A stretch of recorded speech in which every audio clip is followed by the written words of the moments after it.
JS education online channel पर मैं जितेंद्र सिंह आपका स्वागत करता हूं।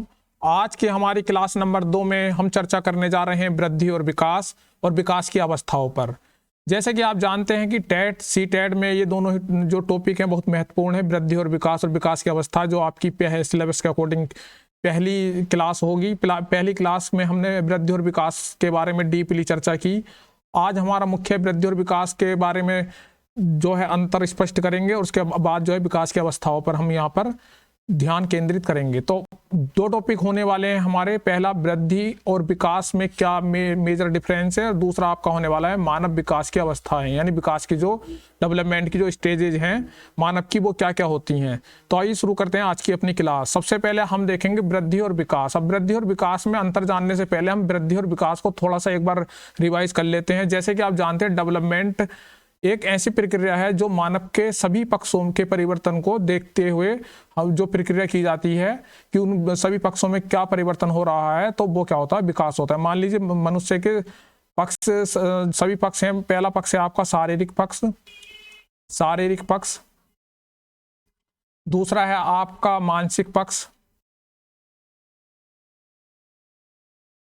पक्ष, तीसरा है आपका सामाजिक पक्ष, संवेगिक पक्ष, संवेगात्मक, या उससे अगला है आपका नैतिक पक्ष।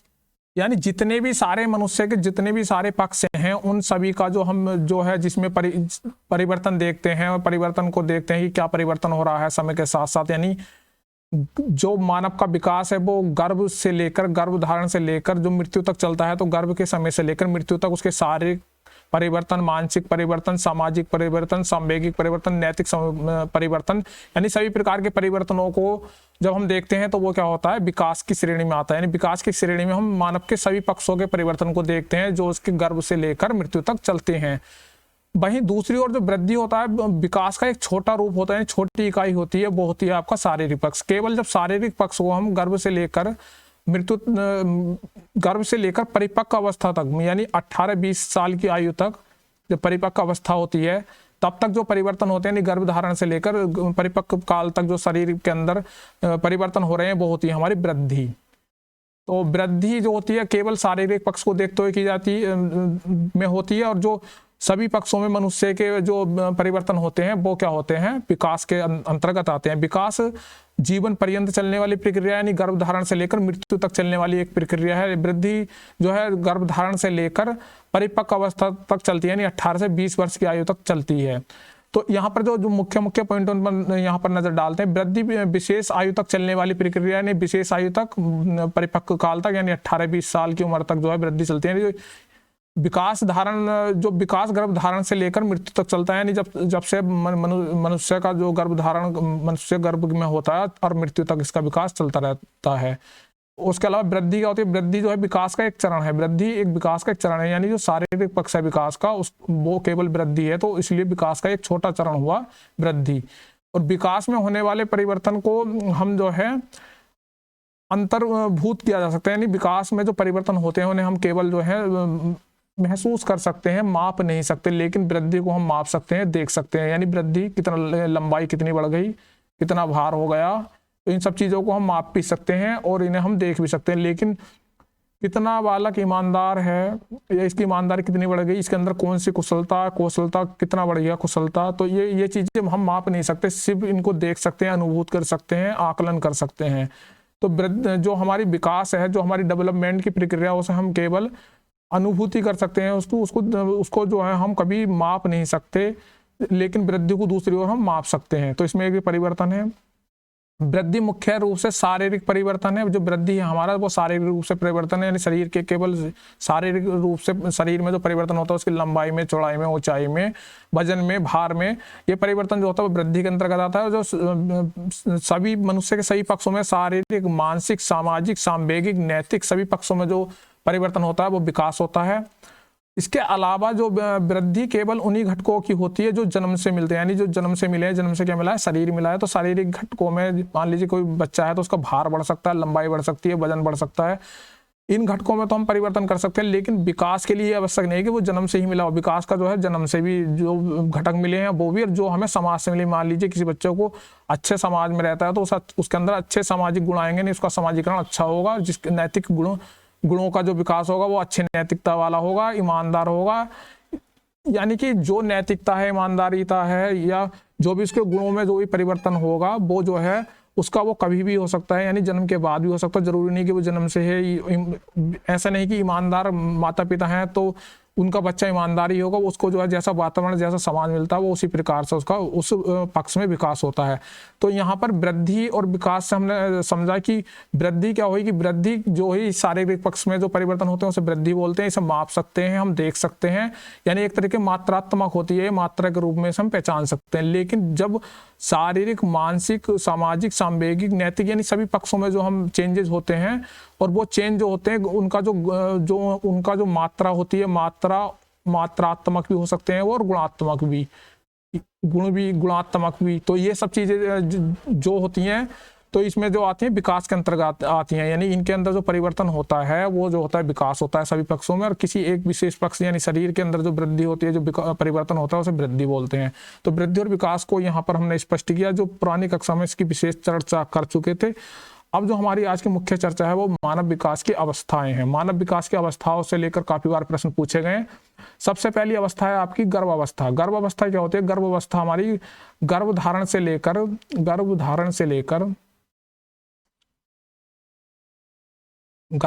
से लेकर जो है ये जो है आपकी 280 दिन तक होती है, 280 दिन तक या 9 माह तक। 9 माह तक इस अवस्था को जो है हम प्रसव पूर्व अवस्था कहते हैं। प्रसव पूर्व अवस्था, ये क्वेश्चन पूछा गया था कि प्रसव पूर्व अवस्था कौन सी होती है और ये कब से कब तक होती है। तो ये होती है आपकी 280 दिन की होती है गर्भधारण से लेकर या 9 महीने तक, यानी कि जब माता गर्भ धारण कर लेती है तो उससे 280 दिन तक जो है गर्भावस्था को माना गया है। इसे प्रसव पूर्व अवस्था भी कहते हैं। इसके बाद आती है आपकी शैशव अवस्था। शैशव अवस्था जो होती है आपकी 0 से 2 वर्ष होती है, 0 से 2 वर्ष तक होती है। अब शैशव अवस्था की जो मुख्य विशेषता है, इसमें जो है बालक जो है एक तरीके से इसका बालक का जो व्यवहार होता है वो मूल प्रवृत्तियों पर आधारित होता है। मूल प्रवृत्तियों पर आधारित व्यवहार होता है। मूल प्रवृत्तियों पर आधारित व्यवहार से मतलब क्या, जिस चीज को जो है बच्चा, मूल प्रवृत्ति वो होती है जिन चीजों को वो करना चाहता है और उन्हें वो आसानी से, मतलब उन्हें करने के लिए वो स्वतंत्र होता है, नहीं वो सिर्फ मूल प्रवृत्तियों पर आधारित होता है। अब मूल प्रवृत्तियों जो होती हैं, मैक्डूवेल ने बताया मूल प्रवृत्ति जो होती हैं 14 होती हैं। जो सबसे पहले बताया था हमारा मैक्डूवेल, जो हमारे विद्वान हैं, तो उन्होंने बताया था 14 मूल प्रवृत्ति होती हैं। हर किसी मूल प्रवृत्ति का जो है कोई ना कोई संवेग होता है। मान लीजिए संवेग क्या होते हैं आपके, क्रोध, डर, प्यार, तो इस तरीके के संवेग होते हैं। मान लीजिए किसी बच्चे को कोई डर हुआ तो डर से जो मूल प्रवृत्ति पैदा हुई वो वही पलायन या भाग जाना। कोई बच्चा कहीं जाकर डरा, किसी स्थान पर जाकर डर गया तो वो वहां से क्या कर जाएगा, पलायन कर जाएगा, भाग जाएगा, पलायन। तो यहाँ पर जो डर हुआ तो वो तो हुआ संवेग, और संवेग से जो पैदा हुई मूल प्रवृत्ति वो ही पलायन। यानी कि बालक का जो व्यवहार होता है वो मूल प्रवृत्तियों पर आधारित होता है, यानी कि जो उसे जन्मजात मूल प्रवृत्तियां मिलती हैं, जो उसके संवेग होते हैं उन पर आधारित जो मूल प्रवृत्तियां होती हैं उनके अकॉर्डिंग वो जो है व्यवहार करता है शैशव अवस्था में। मुख्य रूप से 0 से 2 वर्ष तक ये अवस्था चलती है। इसके बाद आती है आपकी बाल्यावस्था। बाल्यावस्था को हम 3 भागों में बांट सकते हैं। नंबर 1 है आपकी पूर्व बाल्यावस्था। पूर्व बाल्यावस्था, अब पूर्व बाल्यावस्था जो है हमारी ये चलती है आपकी 3 से लेकर 6 वर्ष तक। 3 से लेकर 6 वर्ष तक जो है ये चलती है आपकी बाल्यावस्था।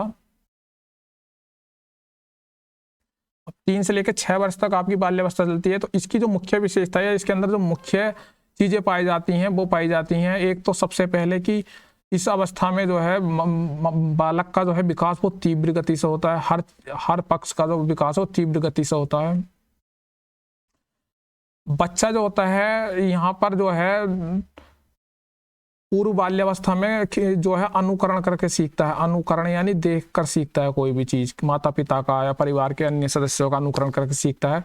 और सबसे मुख्य पॉइंट है, ये परीक्षा में पूछा भी गया है, ये जो है खिलौनों की आयु होती है। इसमें बच्चा जो है खिलौनों के साथ बहुत खेलता है, खिलौनों की आयु, खिलौनों की आयु होती है ये, खिलौनों की आयु, आयु मतलब खिलौनों से खेलता है इस उम्र में बच्चा आकर, और खिलौनों से प्यार करता है, यानी खिलौनों के साथ खेलता है, उनसे प्यार करता है। खिलौनों की आयु भी से कहा गया है। इसके अलावा जो है यहाँ पर बच्चा जिज्ञासु प्रवृत्ति का होता है, प्रश्न पूछता है आपसे, विभिन्न प्रकार के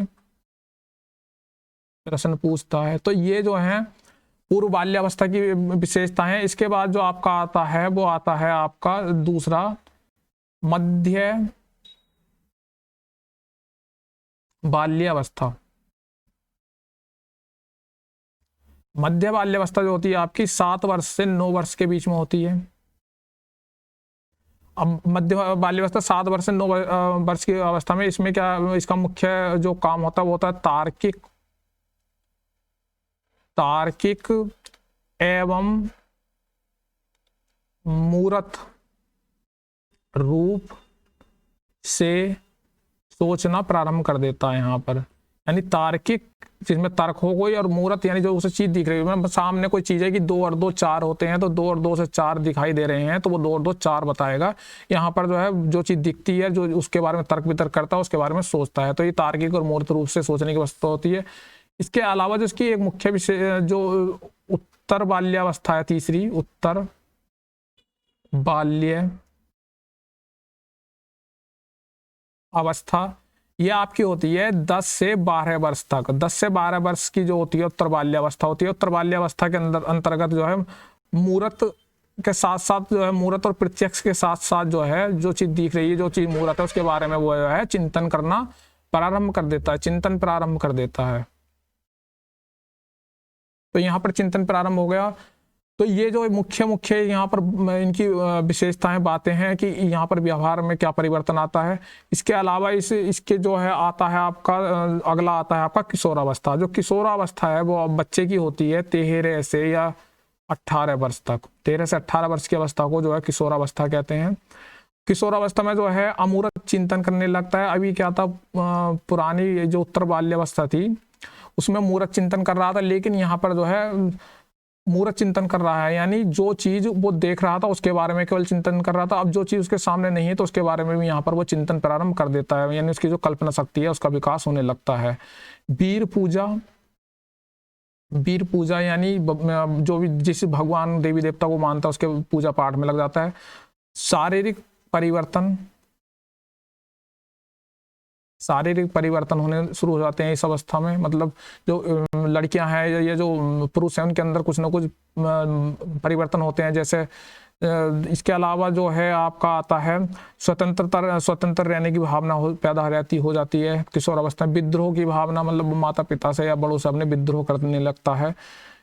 धर्म के प्रति विश्वास हो जाता है। इसके अलावा जो है ये सबसे ज्यादा इसके अंदर जो है काम भावना की आपकी इच्छा पैदा हो जाती है। यानी किशोरावस्था में जो होता है, किशोरावस्था में काम भावना चरम पर होती है, काम भावना चरम पर होती है। या तो शैशव अवस्था में काम भावना मानी गई है, या किशोरावस्था में। बाल्यावस्था में काम भावना जो है शून्य हो जाती है। इसके अलावा सबसे तीव्र विकास जो है शैशव अवस्था में होता है, और इसके बाद जो है किशोर अवस्था में तीव्र विकास होता है। हर क्षेत्र में जो है तीव्रता के साथ विकास होता है।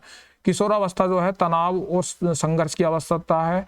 इस अवस्था को, इस बारे में क्वेश्चन पूछा गया है। इसके बाद जो है आपकी आती है युवा अवस्था। युवा अवस्था क्या होती है? युवा अवस्था आपकी होती है, ये होती है आपकी 18-19 साल के बाद से लेकर 25 वर्ष तक। इसमें जो है जो भी आपकी जो विकास हुआ किशोर अवस्था में, तो सभी चीजें परिपक्व होने शुरू हो जाती हैं, परिपक्वता आने लगती है। और प्रौढ़ अवस्था जो होती है आपकी 25 से 55 वर्ष तक होती है, 60 वर्ष तक, लेकिन अब 55 वर्ष मानी जाती है।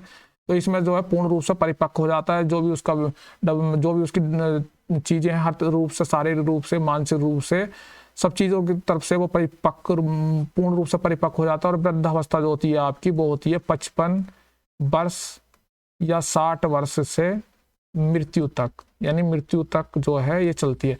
अब यहाँ से जो क्वेश्चन बनते हैं वो गर्भावस्था से कभी कदा की क्वेश्चन पूछा गया, शैशव अवस्था और बाल्यावस्था और किशोरावस्था, इन 3 अवस्थाओं से परीक्षाओं में क्वेश्चन पूछे जाते हैं। तो इन पे ही हम विशेष ध्यान देंगे। इनके बारे में जो मुख्य प्रश्न पूछे गए हैं उनके पॉइंटों पर यहाँ पर ध्यान देते हैं। सबसे पहला आपका आता है शैशव अवस्था।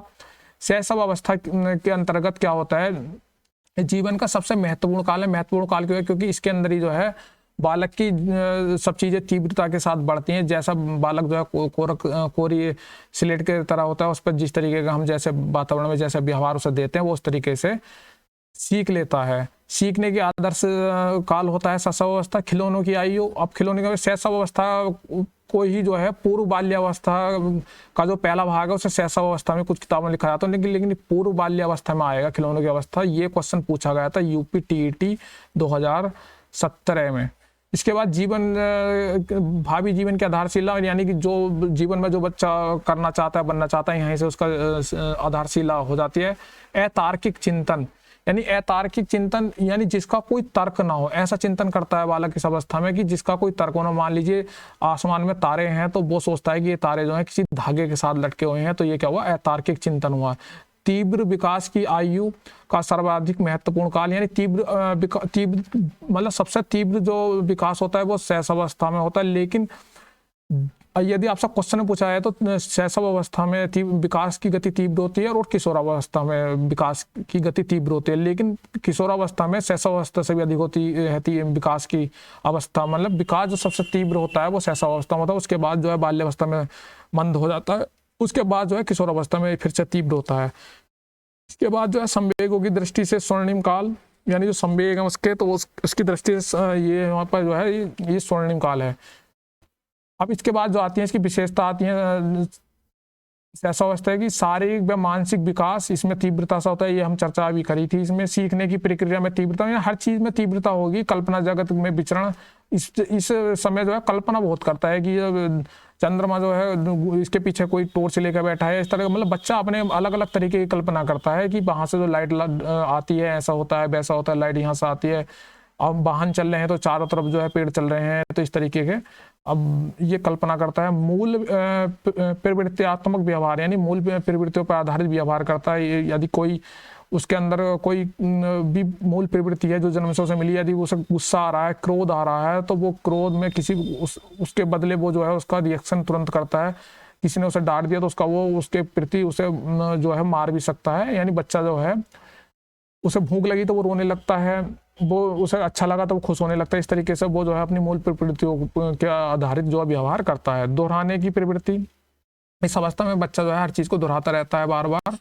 अनुकरण करने के सीखने के प्रवृत्ति, यानी शैशव काल में जो बच्चा जो भी देखता है वो सीखता है। संवेग प्रदर्शन, इस अवस्था में सारे संवेगों का प्रदर्शन करता है, यानी रोना, हंसना, गाना, पीना, इस तरीके के जितने संवेग हैं सब। नैतिक भावना का अभाव, इस अवस्था में सबसे बड़ी बात है नैतिक भावना का अभाव होता है। वो नैतिकता नहीं जानता है कि क्या अच्छा है क्या बुरा है, उसे जो अच्छा लगता है वही वो करता है। यदि उसे समाज के हिसाब से कोई चीज़ गलत है वो फिर भी उसे करता है, क्योंकि वो नैतिक भावना को यहाँ पर अभाव होता है। स्वयं केंद्रित, बच्चा जो है इस उम्र में अपने आप से बहुत प्यार करता है, मतलब अपने शरीर से जो अपने आप से बहुत ज़्यादा प्यार करता है। काम प्रवृत्ति का यहाँ पर जो है बहुत तीव्रता होती है। सिगमंड फ्राइड ने इस बारे में चर्चा की है। सिगमंड फ्राइड, जब आप आगे पढ़ेंगे सिगमंड फ्राइड, तो इस तरीके की उसमें वहाँ पर उन्होंने चर्चा की है चीज़ की कि बच्चे के अंदर काम प्रवृत्ति होती है। दूसरों पर निर्भरता, अब दूसरों पर तो निर्भर होएगा ही बच्चा, अपने माता पिता या किसी। आत्म प्रेम की भावना, दूसरे शिष्यों के प्रति रुचि, जिज्ञासु प्रवृत्ति, अपनी संवेदनशीलता और शरीर क्रियाओं के माध्यम से सीखना, सामाजिक भावना। तो इस तरीके के ये जो है यहाँ से पॉइंट पूछे जाएंगे और आपको ऑप्शन में रख दिया जाएगा कि ये किस अवस्था की विशेषता है। यहाँ से इस तरीके से क्वेश्चन बन जाता है। इसके बाद आता है आपका बाल्यावस्था। अब बाल्यावस्था 6 से 12 वर्ष जैसे मानी गई है। ये जो 6 से 12 वर्ष है तो ये एक औसत माना जाता है। अलग अलग विद्वानों की अलग अलग वो होती है कि कोई 5 से 11 मानता है, तो कोई 6 से 12 मानता है, कोई 5 से 12 मानता है, इस तरीके से। तो इसका एक औसत ले लिया जाता है। तो यहाँ पर जो होती है बाल्यावस्था 6 से 12 में क्या होता है, स्थूल संक्रियात्मक अवस्था, यानी कि जो चीज़ें उसे दिख रही हैं स्थूल हैं जो चीज़ें, तो उसके प्रति जो है वो जो है अपना व्यवहार करता है। अनोखा काल होता है, ये जो है अनोखा काल कहा गया है। इसमें जो है बालक जो है एक तरीके से अनसुलझी पहेली के रूप में होता है उसका व्यवहार, मतलब उसकी उसकी जो है उसके व्यवहार को कोई नहीं पहचान मतलब समझ सकता है कि वो क्या करना चाह रहा है, क्या क्या वो करना करेगा।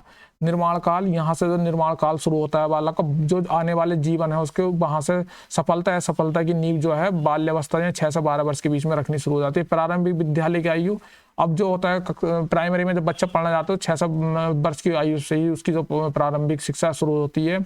वैचारिक क्रियावस्था, यानी उसके अंदर जो विचार संबंधित क्रियाएं पैदा होती हैं, मतलब विचार आने शुरू हो जाते हैं। टोली दल समूह की आयु, ये जो क्वेश्चन है कई बार पूछा गया, टोली दल समूह की आयु कौन सी अवस्था है, तो वो होती है बाल्यावस्था। ये क्वेश्चन आपका कई बार क्वेश्चन आया है परीक्षाओं में, तो इसे ध्यान रखना है आपको। खेल की आयु, अब इसे खेल की आयु, अब यहाँ देखो शैशव अवस्था में क्या था, खिलौनों की आयु जो थी वो आपकी पूर्व बाल्यावस्था थी, यानी वो शैशव अवस्था का ही पार्ट होता है पूर्व बाल्यावस्था। लेकिन बाल्यावस्था जो होती है 6 से 12 वर्ष का बालक है, तो वो जो होती है आपकी खेल की आयु, खेल जो फील्ड में जाके खेलता है बच्चा या किसी चीज के माध्यम से खेलता है, साथियों के साथ खेलना। यहाँ पर मुख्य जो होता है टोली दल समूह, यानी अपने साथियों के साथ समूह बनाकर रहता है, खेलता है वो, तो इस तरीके की जो है सब चीजें 6 से 12 वर्ष के बच्चों के बीच में आएगी। क्वेश्चन के अकॉर्डिंग हमें आंसर लगाना है। यदि 6 से 12 वर्ष दिया है और वो बालक है तो उसे जो है यहाँ पर टोली मतलब उसे बाल्यावस्था में रखा जाएगा। लेकिन खिलौने से खेलने की आयु दी है, और खिलौनों से खेलने की अवस्था, तो वहां पर जो लिखा जाएगा वो लिखा जाएगा पूर्व बाल्य अवस्था, जो शैशव अवस्था से कटी है, यानी कि 3 से जिसकी आयु 5 या 6 वर्ष मानी गई है, तो ये जो है आपकी शैशव अवस्था निकलती है, नाम इसका पूर्व बाल्य अवस्था होता है।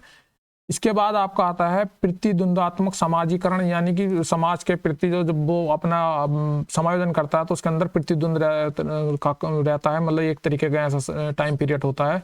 मूर्त चिंतन, किसी भी चीज को देख कर चिंतन करना, मान लीजिए सामने सूर्य है तो सूर्य है, चंद्रमा है, या कोई भी चीज है तो जो चीज दिख रही है, जो चीज मूर्त है देखने में, मतलब जो चीज जो हम देख सकते हैं तो उसका चिंतन करना। कल्पना शक्ति का विकास एवं अमूर्त चिंतन का प्रारंभ। अब क्या होता है, यहाँ से बालक जो है सोचना शुरू कर देता, चाहे वो सही उसकी सोच गलत, मतलब कि जैसे कि मान लीजिए चंद्रमा है तो वो मूर्त है दिख रहा है, उसे देखकर वो कल्पना कर रहा है कि चंद्रमा जो है वहां पर कोई आदमी ऊपर बैठा हुआ है जो उसे ऑपरेट कर रहा है। इस तरीके से वहां से अमूर्त चिंतन का प्रारंभ होना शुरू हो जाता है, मतलब प्रारंभ काल है ये अमूर्त चिंतन का। लेकिन अमूर्त चिंतन जो होता है वो किशोरावस्था में जाकर परिपक्व रूप से होता है।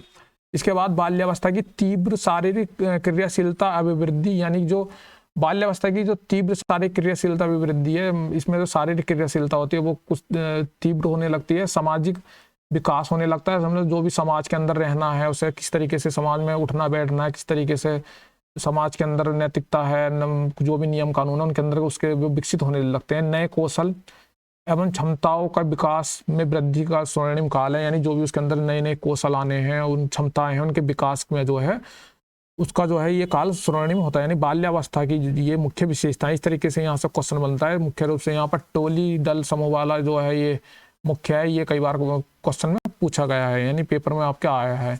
इसके अलावा जो है आपका किशोरावस्था, किशोरावस्था हमारी होती है 13 से 18 वर्ष, 13 से 18 वर्ष के बीच में जो किशोरावस्था होती है। किशोरावस्था में क्या होता है, सबसे पहले तो आपका अमूर्त चिंतन की अवस्था होती है, यानी बिना किसी चीज को देख हम कल्पना कर सकते हैं कि इस तरीके से ऐसे ऐसे होगा, मतलब कोई चीज हमारे सामने नहीं फिर भी उसके बारे में चिंतन करना शुरू कर देते हैं। दल भक्ति, यानी कि एक समूह होता है, एक दल होता है किसी चीज को लेकर कि वो जो है दल भक्ति में जो है निपुण हो जाता है, किसी भी चीज को अब में आस्था रख लेता है। मान लीजिए भगत सिंह को उसने अपना आदर्श बना लिया और देशभक्ति की भावना लेकर जो है एक दल बना लिया, इस तरीके की दल भक्ति आ जाती है। जीवन का सबसे कठिन काल, अब जीवन का सबसे कठिन काल होता है क्योंकि इसमें शारीरिक मानसिक हर तरीके की चीजों में चेंज हो रहा है, शरीर में चेंज हो रहा है। लड़कों के अंदर दाढ़ी मूंछ आ रही है, लड़कियों के अंदर और जो है उनके जो शारीरिक अंग है उनमें विकास हो रहा है। तो इस तरीके से जो है किशोरावस्था में बहुत सारे परिवर्तन शुरू हो जाते हैं, तो जिसके कारण से ये सब जीवन का सबसे कठिन काल माना गया है। अटपटी एवं उलझन अवस्था होती है, ये समस्याओं की अवस्था, द्रुत तीव्र विकास की अवस्था, यानी जो भी चीज होती है बहुत तेजी से होती है, हर चीज का विकास सबसे तेज गति से होता है। स्वर्ण काल, यानी ये स्वर्ण काल माना गया, ये सब चीजों के लिए सबसे अच्छा काल है। बसंत ऋतु, जैसे ऋतुओं में सबसे अच्छी ऋतु बसंत ऋतु मानी जाती है, इस तरीके से मानव की जो अवस्थाएं हैं तो उनमें सबसे अच्छी अवस्था किशोर अवस्था को माना गया है। बसंत ऋतु से यहाँ पर तुलना की गई है। प्रबल दबाव एवं तनाव की अवस्था, इसमें जो है मनुष्य तनाव में रहता है यानी टेंशन में और दबाव में रहता है। जो बालक है उसके अंदर बहुत सारे दबाव और तनाव रहते हैं क्योंकि उसे बहुत सारी चीज़ों की जो है चेंजेस हो रहे हैं, बहुत सारी चीज़ों से वो उसे परेशानी हो रही है एडजस्ट करने में हर तरीके के फील्ड में। तो यहाँ पर दबाव और तनाव की अवस्था है ये। इसके अलावा जो आपका आता है सामाजिक स्वीकृति की अवस्था, यानी यहाँ पर सामाजिक स्वीकृति की अवस्था होती है, वो वहाँ से समाज से जो हर चीज़ को अपनी स्वीकृत कराना चाहता है। व्यक्तिगत एवं घनिष्ठ मित्रता, यहाँ पर बच्चे जो है घनिष्ठ मित्रता पैदा कर लेते हैं, यानी जो यार बना ले या दोस्ताना हो गया जिससे तो दोस्ती पक्की हो जाती है, उसके लिए वो दुनियादारी भी छोड़ सकता है। यहाँ पर व्यक्तिगत यानी पर्सनल और जो घनिष्ठ मित्रता होती है वो यहाँ ये अवस्था होती है। संवेगात्मक परिवर्तन की अवस्था, यहाँ पर आकर संवेग हमारे चेंज होने लगते हैं क्योंकि हमारे अंदर बहुत सारे हार्मोन्स चेंज हो रहे हैं। तो यहाँ पर जो है संवेगों में जो परिवर्तन आना शुरू हो जाता है जिसके कारण जो बहुत तनाव और संघर्ष की स्थिति पैदा हो जाती है। आत्मसम्मान एवं आत्म स्वीकृति की अवस्था, यहाँ पर जो है बच्चा अपने आप की जो सम्मान चाहता है कि हर कोई उसका सम्मान करे, उसके घर में भी, उसके परिवार में भी, उसके स्कूल में भी, मतलब वो उसका कोई अगर सम्मान नहीं करता तो वो जो है उस पर जो है वो क्रोधित हो जाता है, वहां से जो है लड़ने झगड़ने की बातें करने लगता है। तार्किक चिंतन की अवस्था, यहाँ पर तर्कपूर्ण यानी वो चिंतन जो करता है उसका कोई ना कोई तर्क लेकर चिंतन करता है कि यह तार्किक चिंतन जो होता था वो बाल्यावस्था में होता था, लेकिन यहाँ पर तार्किक चिंतन शुरू हो जाता है, यानी जो चिंतन कर रहा है उसका कोई ना कोई तर्क देगा कि ये चीज ऐसा है तो इसलिए है। संघर्ष एवं तूफान की अवस्था, ये कई बार क्वेश्चन पूछा गया है। स्टेन होल जो ये जो है स्टेन होल है उनकी कोटेशन है, संघर्ष और तूफान की अवस्था। उथल पुथल की अवस्था, संक्रमण काल की अवस्था, संक्रमित काल। संक्रमण काल क्या होता है, जब एक समय से मान लीजिए अब क्या हुआ, अंग्रेजी काल मुगल काल से और जब हमारा ये वाला काल आया आधुनिक काल, बीच में अंग्रेज आए, तो ये जो बीच में आए तो यहाँ से कुछ चीजें यहाँ तक आई लेकिन यहाँ समाप्त हो गई और यहाँ से आते आते यहाँ से कुछ चीजें आई, यानी बीच में जो समय इस टाइम पीरियड में और इस टाइम पीरियड में जो बीच में को मिलाने वाली जो समय था वो अंग्रेजों का था, तो ये क्या हुआ, संक्रमण काल हुआ। इस तरीके से ही शैशव अवस्था और जो होती है हमारी शैशव और बाल्यावस्था के बाद जो हमारी होती है मतलब परिपक्व अवस्था हो जाती है, परिपक्व अवस्था, तो उसके बीच में जो आती है हमारी किशोर अवस्था आती है। तो किशोर अवस्था जो है संक्रमण काल होते हैं, यानी जो पुरानी चीजें बच्चेपन से निकल कर हम जो है परिपक्वता की ओर बढ़ रहे हैं, तो वो क्या हुआ, हमारा संक्रमण काल हुआ। टीनेज, इसमें जो ये जो टीनेज होती है सुनहरी अवस्था और इसे एज ऑफ ब्यूटी यानी सबसे अच्छी जो है अवस्था मानी गई है, एज ऑफ ब्यूटी। तो इन नामों से इनके जो क्वेश्चन पूछे जाते हैं। अब इस तरीके की जो है आपको एक लाइन दे दी जाएगी कि टीनेज कौन सी होती है और उसमें 4 ऑप्शन दे जाएंगे, किशोर अवस्था, इस तरीके से करके। तो ये इस तरीके से क्वेश्चन पूछे जाते हैं, आपको क्वेश्चन गलत नहीं करना। यहाँ से अगर कोई भी आपका क्वेश्चन आता है तो इससे बाहर क्वेश्चन नहीं आएगा, ये मेरी गारंटी। अगर आपने इसे सही से एक बार रिवाइज कर लिया, एक या 2 बार ये वीडियो देख ली, तो आपका ये क्वेश्चन कभी भी गलत नहीं होने वाला है। वृद्धि और विकास और विकास की अवस्थाओं में आज हमने यहाँ पर अध्ययन किया।